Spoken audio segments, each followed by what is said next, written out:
Ladies and gentlemen, welcome back to the channel. Today I got something special for you. So a couple weeks ago on the stream, we made a Call of Duty Zombies tier list. And when I made that, I really wanted to cut it and upload it here on YouTube, but alas, I totally forgot about it.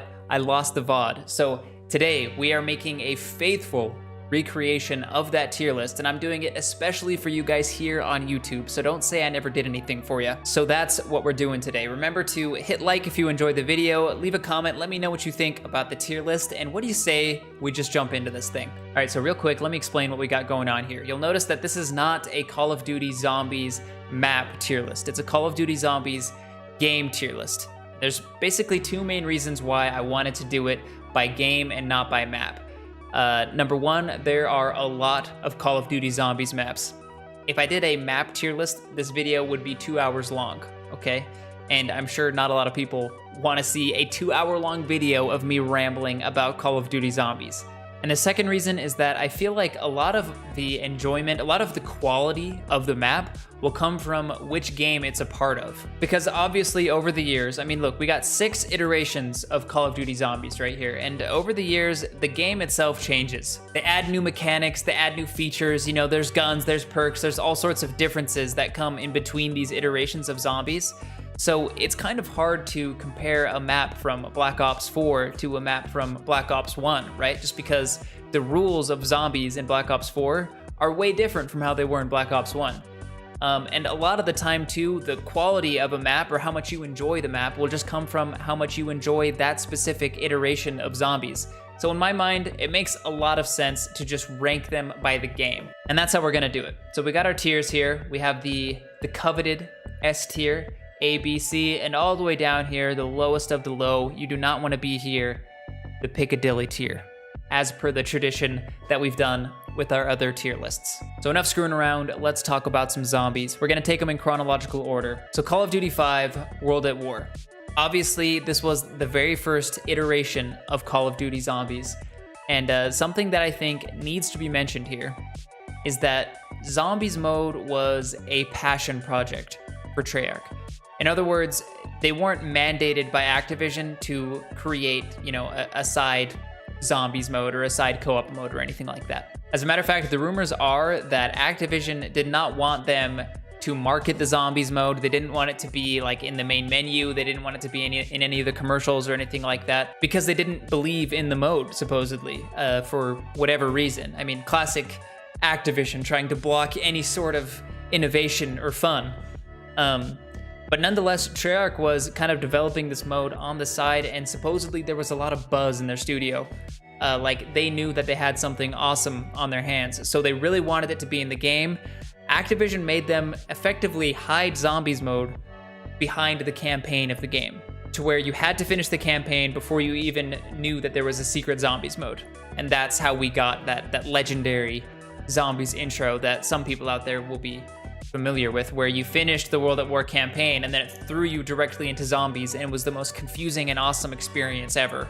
But this being the very first iteration of zombies, there's obviously not a lot there compared to, you know, what we have in Cold War today, for example. This is a very bare bones experience.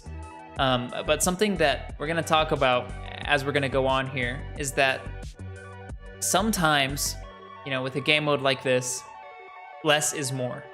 With Black Ops Cold War, you know, they throw in all this stuff and there's way more, there's a lot more going on, but that doesn't necessarily make it better. It doesn't make it a better experience. Likewise, World at War doesn't have a lot going on, but that doesn't make it a bad experience. I think at its root, this was such a fantastic, like, survival horde mode. Back then, it was so easy to pick this thing up and have some fun with it. I think I've said maybe multiple times on the channel at this point that World at War Zombies was really my first experience with Call of Duty as a whole. And playing Nocturne Untoten that very first time was such a breeze. It was honestly so fun just to sit back and have some fun while playing it. But I do want to say though that by the time the last Zombies map got added to World at War, they had added a lot of layers to zombies. They already put in perks. They had put in the teddy bear, which would move the box around. They had added in the Pack-a-Punch. The Wunderwaffe was in the game. Obviously, they still had the ray gun and Der Riese, that last map. was a decent size. It's probably like a medium-sized zombies map according to today's standards. So if you can't already tell, I love this iteration of zombies. There's really not much I would change about it beside the fact that back then, the zombies, there was like invisible walls around the zombies, basically. So you couldn't like weave through them like you can now. Now you're really slippery. You can slide in between them, you can jump over them and things like that. The zombies had invisible walls around them, which I guess kind of added to the fear of running around the map. But I remember it was really frustrating. Like if you saw two zombies coming at you with a little bit of space in between them, it was hard to tell if you would be able to fit through because there were invisible walls and you would get stuffed. But overall, this zombies experience was heart-pounding. It was really fun. It was short and sweet compared to now. You know, a good round on Cold War takes an hour. A good round on here, you know, might take half as much as that. So I'd call World at War Zombies nearly perfect.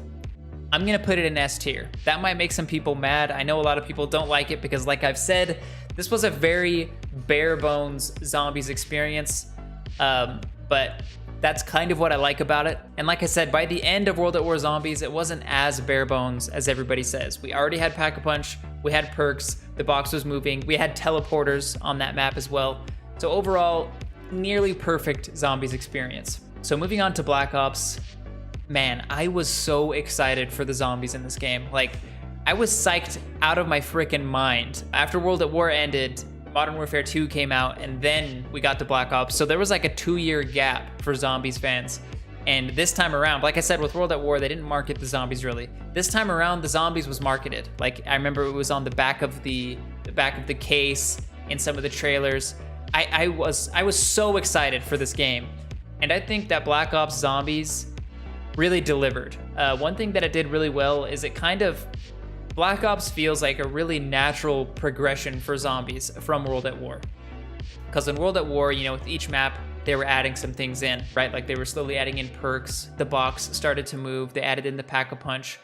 And Black Ops Zombies, I think, naturally progressed in the right ways. As a matter of fact, now that I'm sitting here thinking about it, Black Ops in a lot of ways feels like an extension of World at War because it still had that basic Call of Duty Zombies feel. I think the biggest difference between the two is that in Black Ops, the maps were a little bit more open. And like I was saying earlier, you were a little bit more slippery in Black Ops. Like you could finesse the zombies a little bit easier. Of course, here in Black Ops, there was an entirely new set of guns. They were adding in new perks and new, you know, basically like weird quirks for the maps. Like Kino der Toten had the Pack-a-Punch that you had to teleport to. Moon had the starting area in Area 51.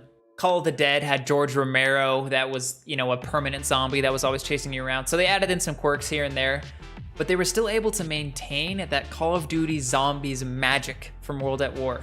So they knocked it out of the park with Black Ops. Like, this has got to be an S tier zombies experience.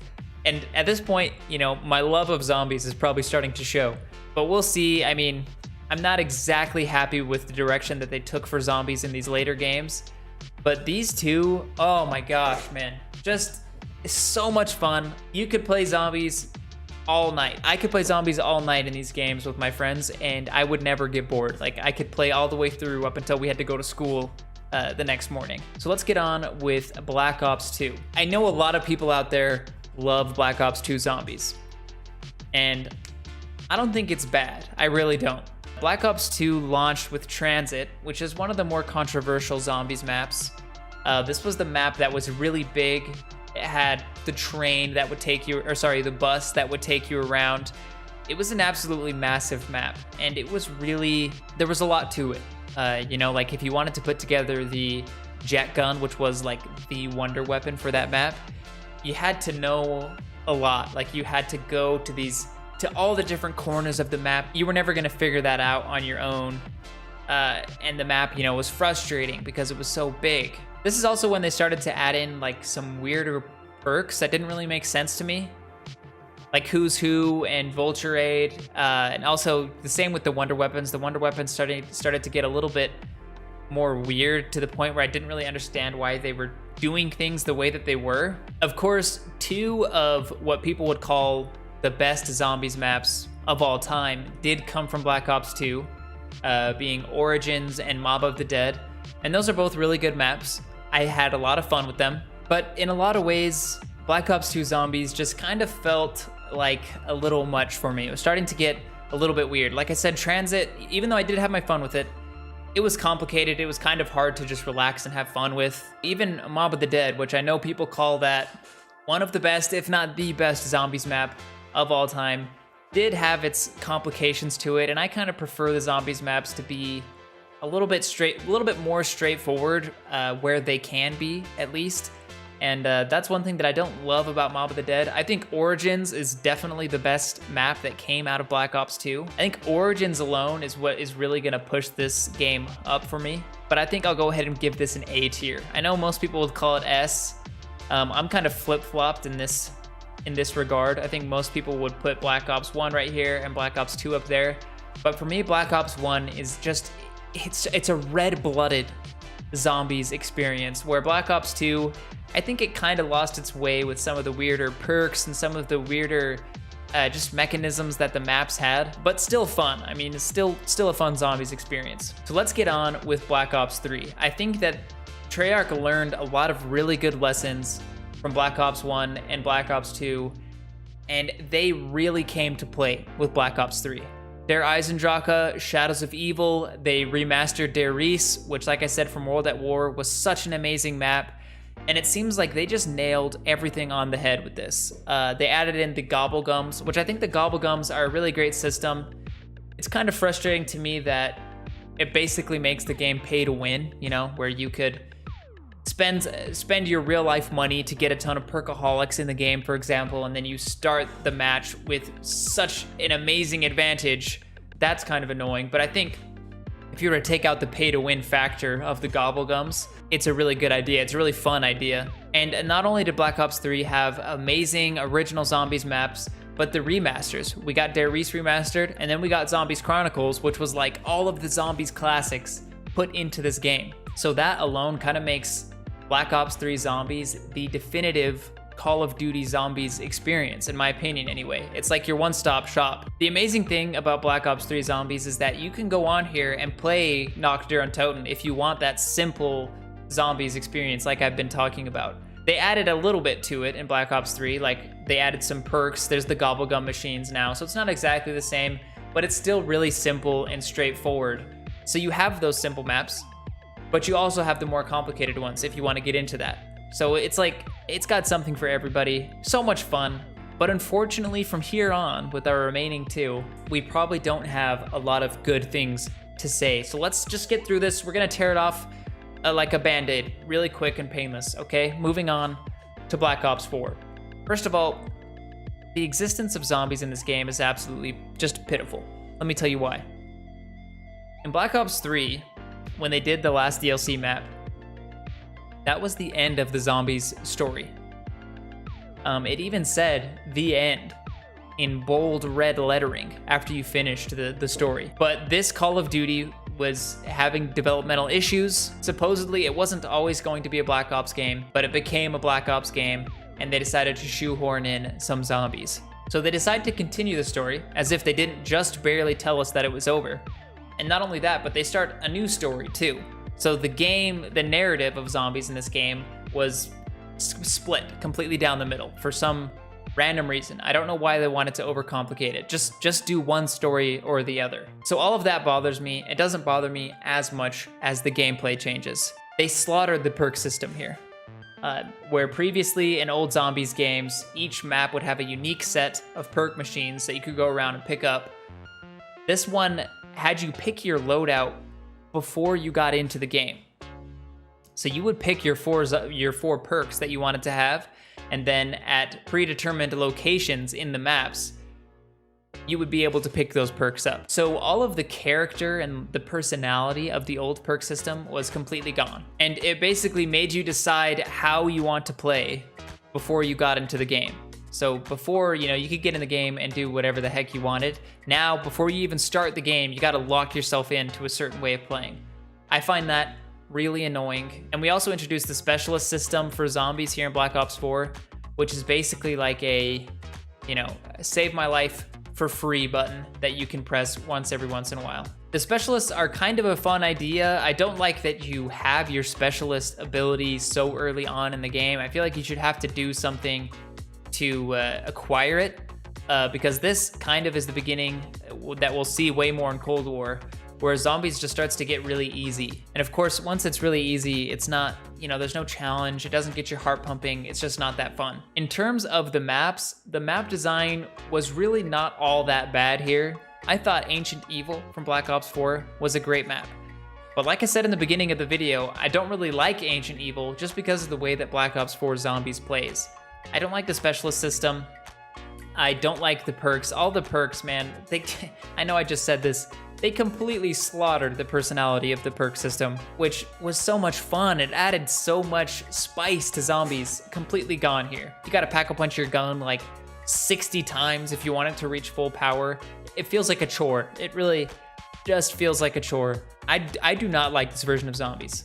If this is the only version of zombies that we ever got, I'm sure that I would like it, but it's not. We got all these other great ones before it, so I have no choice but to not like it. I'm putting it in C. I don't think that's going to be controversial. I know Black Ops 4 Zombies is not that popular, and for good reason. So let's round things off with Cold War Zombies. I have an entire video going over my thoughts on Cold War Zombies and basically modern Call of Duty Zombies in general.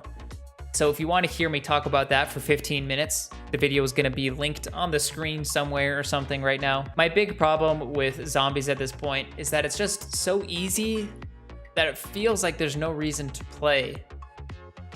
Unless you're just looking for something that is so like relaxing and mindless, which I know some people are. Some people like that. But for me, I kind of like the rush that you would get from zombies, where you're like weaving in and out, you're hitting the mystery box, you're trying to get your favorite gun, you know, that type of thing. Here, they basically make you a god. They have the skill tiers, which you can upgrade, and that is permanent from game to game, by the way.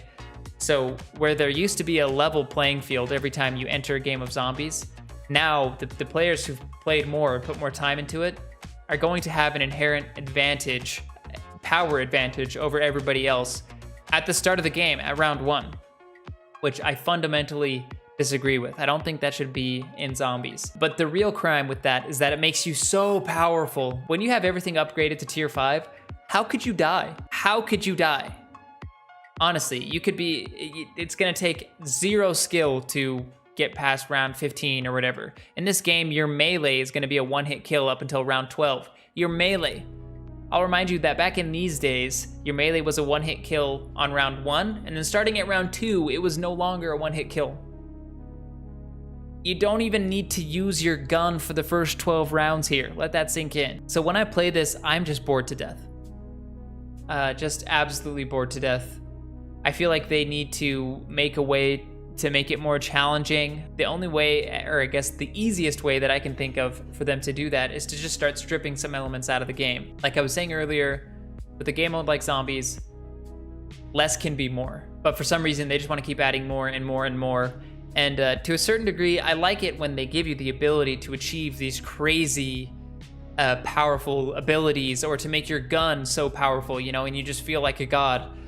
I like that potential could be in the game, but man, you start in such a powerful state. You pick whatever gun you want. You don't even need the mystery box in Cold War Zombies. The mystery box is a staple. It is a staple of Zombies. That randomness is what made it fun. You know, that feeling of getting the gun that you're looking for out of the box was so much fun. That's completely gone here. Not to mention they added in like the gun tiers here, which I think is an overcomplication. They added in a second currency here, which you buy armor with, and you can upgrade your gun tier with, and you know, you can buy monkey bombs, which is also kind of lame if you ask me. But yeah, so they added in a second currency, which again, I think is an overcomplication. Like, I think you just need to keep things simple. You don't need to spoon feed everything to the player like they do in Cold War. Let the player earn some things, have that sense of accomplishment, and you know, you don't need a good game to last 2 hours. They added in the exfil option in Black Ops Cold War, which is basically the option to end your Zombies game without losing. So you know, you can end a game while still feeling like you accomplished something, because normally, you know, in zombies, you would just go until you die 100% of the time. They had to add that in because the game is so easy, you can play forever and ever. So that's an indicator that, you know, the balance is all wrong, if you ask me. This is Piccadilly tier, and that might be a controversial ranking. I know, especially to, there's like a newer generation of zombies players who love this, and that's okay. I'm really not trying to tell you that you're wrong for liking Black Ops Cold War Zombies, but Black Ops Cold War Zombies and classic zombies are two different experiences. And if you like the new zombies experience, that's fine. For me personally, I want it to look more like these classic zombies games. It's okay if they innovate. I obviously want them to try new things because that's part of what made these games so great. But every once in a while they try something new that's just not it. And Black Ops Cold War is not it. So here's our list. Honestly, I didn't see it looking like this in my mind when I was kind of looking at this beforehand. As you can see, for the most part over the years, I've had a lot of fun with zombies. Like, we got 3 games in S tier, and I don't regret putting any of these up there. They all deserve the S tier title. But as you can see, our 2 most recent versions of zombies are what I would call the worst ones. So obviously, zombies in my mind is not in a very good place right now, but you never know what'll happen. Supposedly, Treyarch is gonna be working with Sledgehammer Games to create a zombies mode for this year's Call of Duty, which I have mixed feelings about. I hope that they just try to do a hard reboot of zombies. I think that would be the best course of action right now, to just strip everything away, start from ground zero, and then kind of build things up again from there. But honestly, you just never know what these guys are gonna do. So we'll stay posted. Thank you for watching this entire video. Wow, you are a trooper. Hit subscribe if you wanna see more content. Remember to like the video, and everybody stay golden.